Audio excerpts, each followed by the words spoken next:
Hello friends, welcome to my April update. I can't believe it's April already. I'm definitely looking forward to some cooler weather here in Australia, and I'm very excited that the Blurre along has finally started.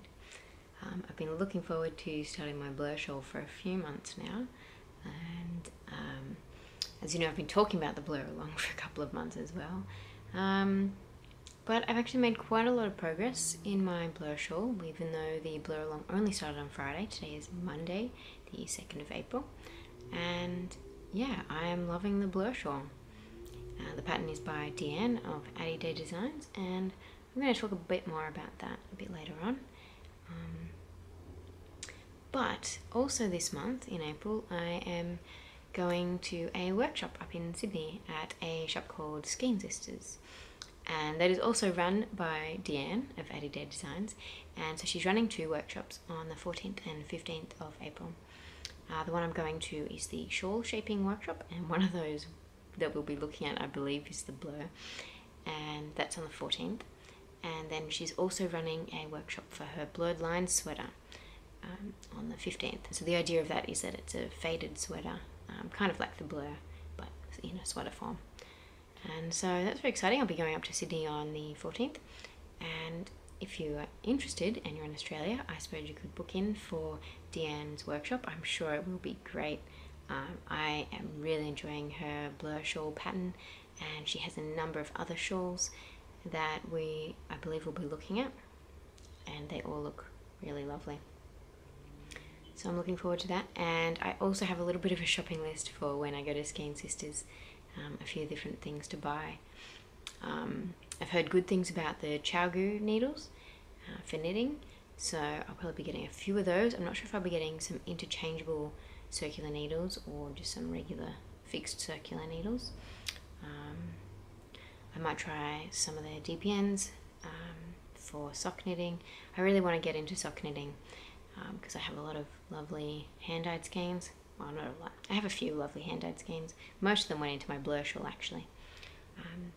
So yeah, I'd love to get into sock knitting and just really, yeah, show off those skeins.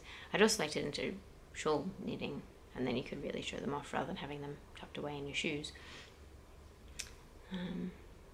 So that might happen too. Anyway, on to some finished objects. I actually don't have any crocheted finished objects this month. It just didn't happen. I suppose I was working on a lot of smaller things or bigger things I just didn't get finished. So in terms of non-crochet, in my last video, in my March update, I was talking about doing the Good Intention Stitch Along by Chrissy at Chrissy Crafts, and I was going to wait until I'd finished my cross stitch, but I decided not to. So here it is my grow in a little hoop. Unfortunately, because I thought I was joining late, well, I knew I was joining late, I assumed all of the videos were out, but she actually released a couple more videos after this one, including one where she wraps a ribbon around the hoop, and it looks really lovely. So I'm not sure, I've kind of sewn off, look, this is a bit messy in here, but I did sew off that. I'm not sure if I could unattach it and do the ribbon thing. Yeah, so I only did a few of her tutorials. I did the one for the word, one for this wreath thing, and then she had one for the leaves and one for these gorgeous roses, which I really like. And then I just added some little French knots in there for smaller rosebuds. I really love some of these shades of purple, especially this kind of vintagey colour purple. I'm not sure. But yeah, I'm really happy with how that worked out. I'll have to find some way to hang it. I really want to find a wall somewhere in our apartment. I'm going to have to move stuff around to do this. But I want to have a wall just filled with stuff that I've made. Cross stitches and crochet and embroidery. Because I hate making things and I have to put them somewhere. So yeah, that's that. I also showed you last time I was knitting a tiny cardigan. So it was meant to be for Zoe here, that was the intention, but you know, I don't really have much of a grasp of how big knitted things will be, so this is the cardigan. Obviously way too big for Zoe, but that's fine. It was a good experiment, and I think I learned a lot about garments anyway, without, you know, making a whole regular size garment. Yeah. So I made this with one of the minis from a little set I got from Beck at Handmade Beck. Well, that's actually folded over because the sleeves were too long for the deer. Yeah, she has some mini sets. It's a cashmere and merino blend, and it's the salty tentacle pack. She has a few salty tentacle packs in different colours, and this was from, it's kind of like a pink, I think it goes to purple gradient set, with 5 little 20-gram mini skeins. And I put my hair all over it. That's pretty standard. Speaking of my hair, my husband Matt helped me do the whole thing. Well, he did all the bleaching, which we used a strong enough bleach that we should have only had to do it one run of the bleach, but I got nervous and washed it out too early, so we had to do a second run of the bleach. And then he helped me dye it. I wanted to dye it myself, but I get too excited about these things, and I don't pause to take enough care to do it properly sometimes. So I was going to end up with all these, like, they're kind of bald looking patches, because if you don't get the dye on, like, the roots that you've bleached, then you've just got blonde hair at the bottom of your purple hair, and it just looks like a bald patch. So thankfully he got most of those that I was missing. And also the back would have been just terrible. So, yes.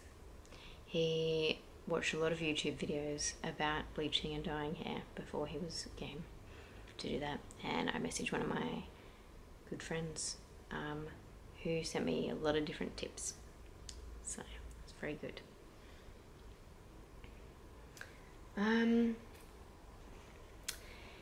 I've got 2 more finished objects, but I made them both yesterday on Sunday, so I guess that kind of shows you how my month went. Not a month of finishing, but that's fine.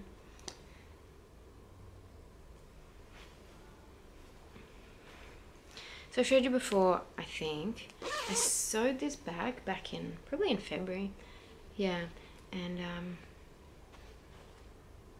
yeah, I just really loved this fabric, little foxes and bears on it. So to make a project bag, I've got enough of this fabric left to make another one. Probably smaller this time, because this is like a really awkward, well, it's helpful, but it's really like sweater size, I guess. I'm not sure. Anyway, so I got the things I learned from that, looked up a few more tutorials, and decided yesterday was going to be a sewing day. And so, with the fabric I showed you, I got from Spotlight, some of the cute little prints. I made another 2 bags. This was the first one I made. You might have seen it on my Instagram yesterday, and I was being very hard on myself. So Beck from Handmade Beck, who dyed this one, yeah, she kind of encouraged me to be a little less hard on myself, which was great. It's an adorable little bag. It's not perfect. It's weirdly shaped. Like, it's very wide at the top and not so much at the bottom. I did a box bottom, but like, I cut so far into it that it's not a square, but the rectangle goes this way, whereas normally, if it's a rectangle, the long side would be this way. But anyway, it's pretty cute, and I did a pocket on the inside, so you can put little hooks in there or something, and it'd be perfect for, yeah, when I learned to knit socks. You could put a little sock project in there. It's adorable. And I didn't like, this wasn't one of my favourite fabrics from that set, which is why I used it first, because I was a bit worried about using one of my favourite fabrics and making a bag I wouldn't like. But when I paired it with this, I really like it. I'm not sure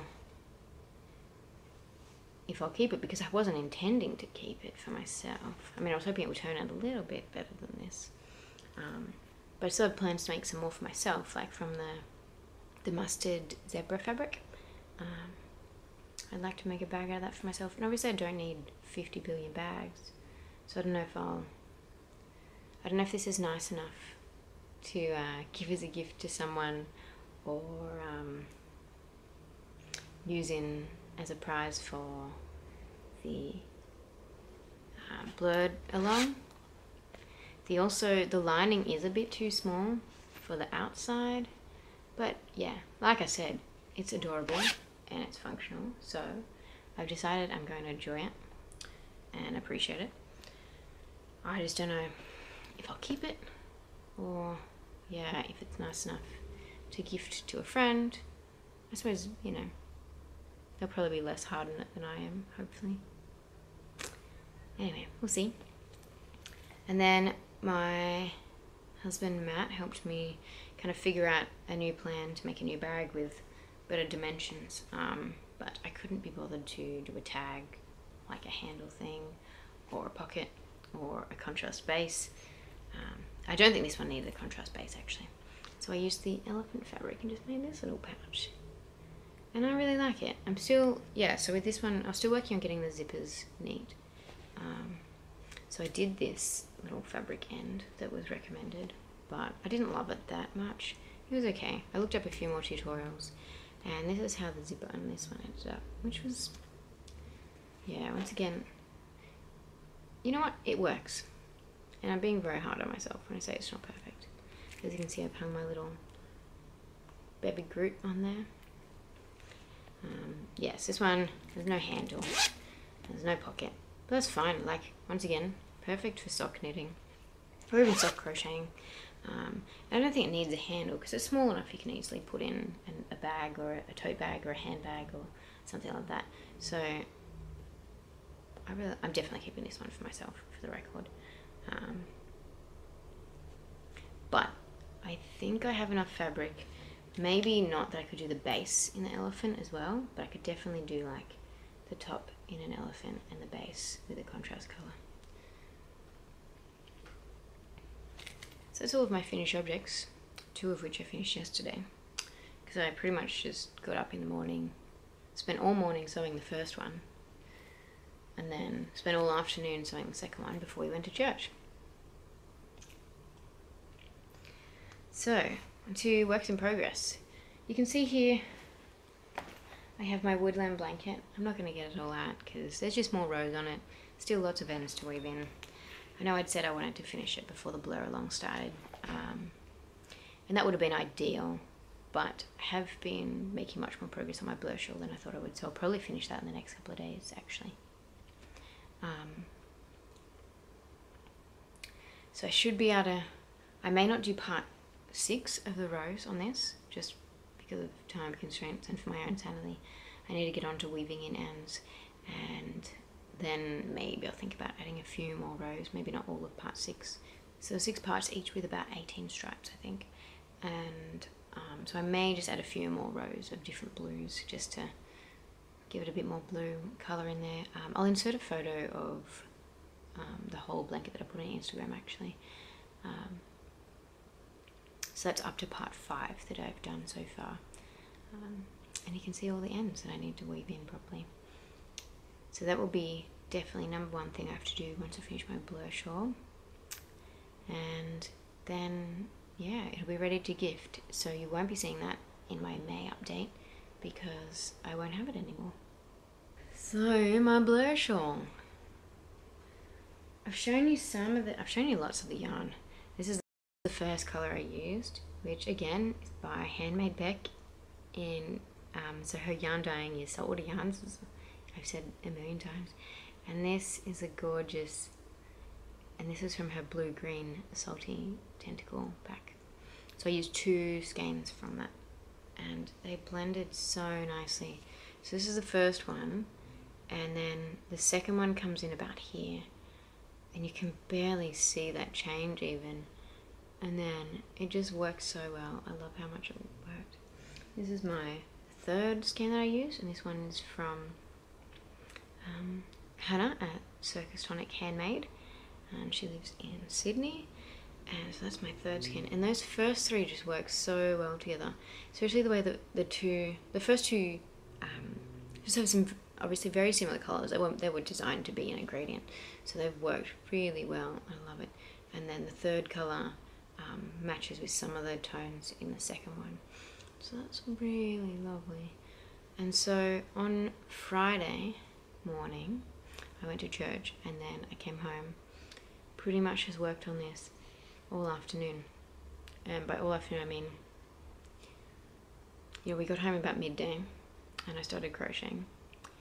And I went to bed at about midnight. And I was pretty much crocheting that whole time. I stopped to eat for a little while. And, you know, chat to some friends while I was crocheting. But yeah, I may have worked on this for like 12 hours in one day, which is maybe a bit intense. So yeah, if you still want to join in the blur along, there's still plenty of time. Don't feel intimidated by how much progress I've made, or if you've started yours, or if you haven't started yet. There's still plenty of time. It goes until the 30th of April, so that's lots of time to get in there. So on Friday, yeah, I made it up to just starting to add this 4th color here. Look, I just love these colors.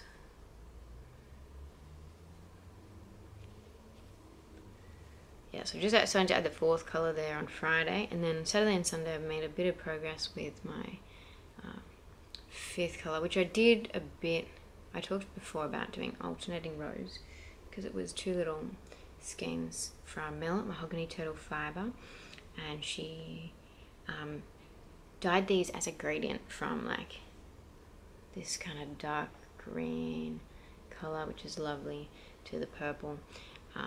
So because it was 2 50-gram skeins, I kind of alternated them for a bit. I probably didn't need to. I could have just started one at the green, worked through to the purple, and then started the other one at the purple. But I wasn't sure how that would work out. So I alternated them for a few rows, which was a little bit awkward, just because then instead of skipping just like 2 rows to bring in the new yarn, when you are doing this part, the gradient, the blur part, you're skipping like 4 rows for one skein. Anyway, so I have a few ends there, but that's fine, I say. I'm a big procrastinator on ends, so, but I love this project, so I'm sure it'll be fine. And then here I've started bringing my final colour. There's 2 rows I've done there. I think on the other end I might have started the 3rd row. Yes. There we go. So once again, that last colour is from Circus Tonic Handmade.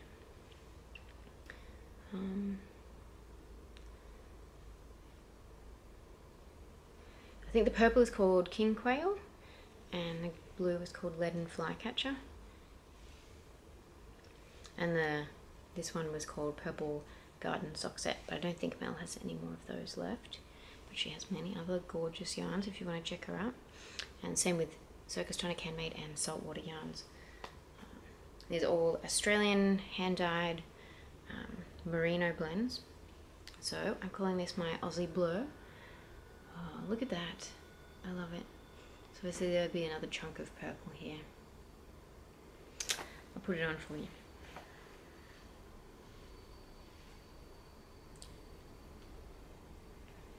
So yes, I would definitely be wearing this when I go up to Skein Sisters and see Deanne from ADD Designs, which I'm looking forward to meeting her.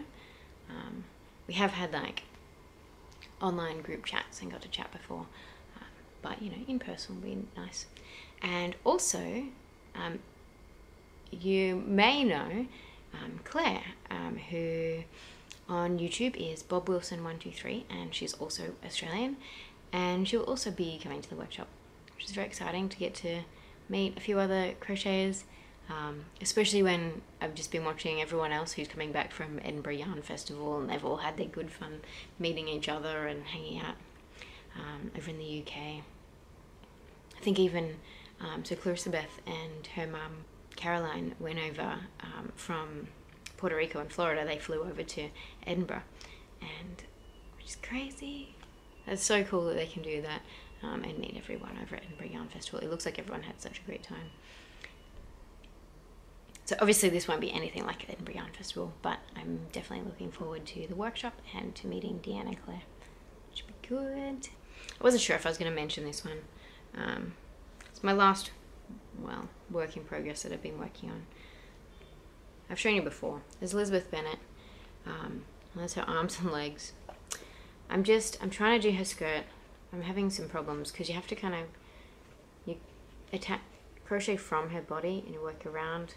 Like, because you're working around her body, I'm just not really able to keep a consistent tension. Like here is obviously, you can see, very tight, and then I just get very loose. So I think I'm gonna, I know I was talking about being too hard on myself earlier, but I think I'm gonna have to undo it back to maybe here, just to make it not look so bizarre.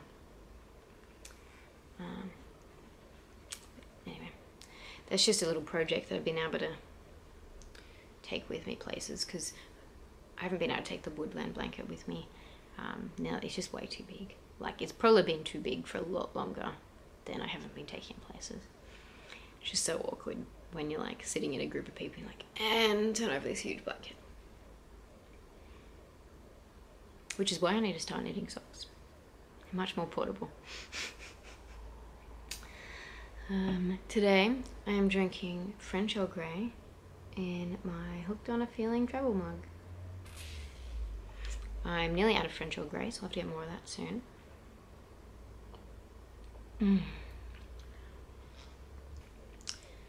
So in terms of stash enhancements, I've been pretty good. I did mention last time I had some yarn on the way in my March update, and I showed you in my yarn winding video in the middle of March, but I'll just show you again. I received, this one was donated by Mel at Mahogany Total Fiber, and she has generously donated that as a prize for the Blurre Shawl, and it's gorgeous, some greys and purples. That's right up my alley. Hope you guys like it too. And then, because she was posting that to me anyway, I decided to order some of these gorgeous sock sets. And so these are, as I've said, a gradient, just like the Purple Garden set was, this one here. And one of these will be a prize for the Blurre Shawl I purchased, and one of them is for me. And so, yes, the dark pink bits are just where Mel's tied it together, and so it's easy to cut those parts to wind your yarn. I'll probably say this again later, but if you do win and you don't have a way to ball these up into little cakes or balls, just let me know and I can do that for you before I send them out.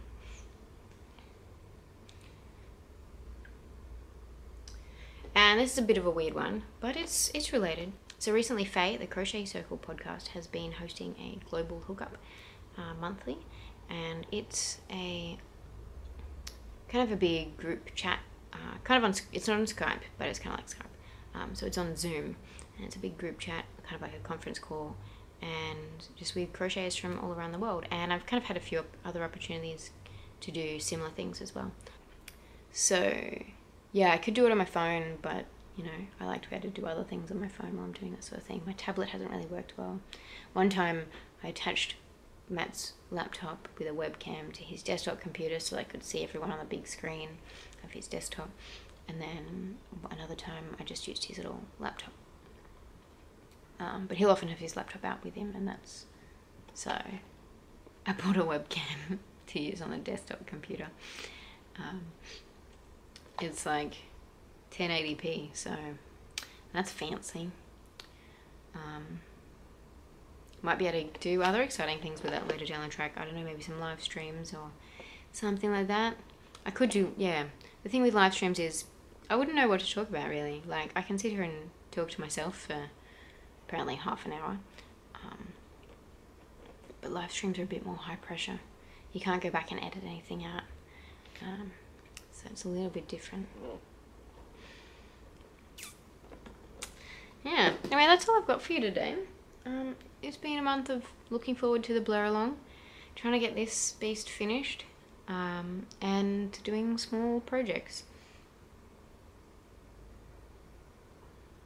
So if you would like to find me on the rest of the internet, I am Earl Grey Crochet, 3 separate words, obviously on YouTube and also on Facebook. You can find me on Instagram as Earl Grey Crochet, 1 word. My website is earlgreycrochet.com, and I'll put all of the show notes over there, and I'll link those down in the doobly-doo below so you can access that easily. I'll have my main social media links down below as well. On Ravelry, I'm Hexokinase, and our Ravelry group is Earl Crochet Community. So if you'd like to join the Blur along or just see what other people are up to, introduce yourselves, you can head over there and say hi.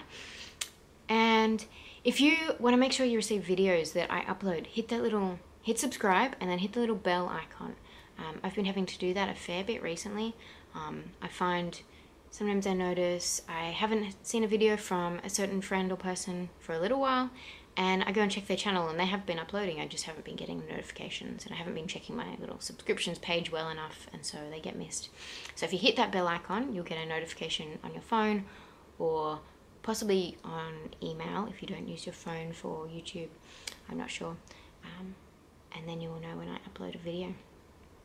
So I hope you enjoy the Blur Along. Check out everyone's progress. You can also use a hashtag on Instagram, hashtag Blur Along, to see what people are up to. Or yeah, again, check out Earl Grey Crochet Community. And have a good month.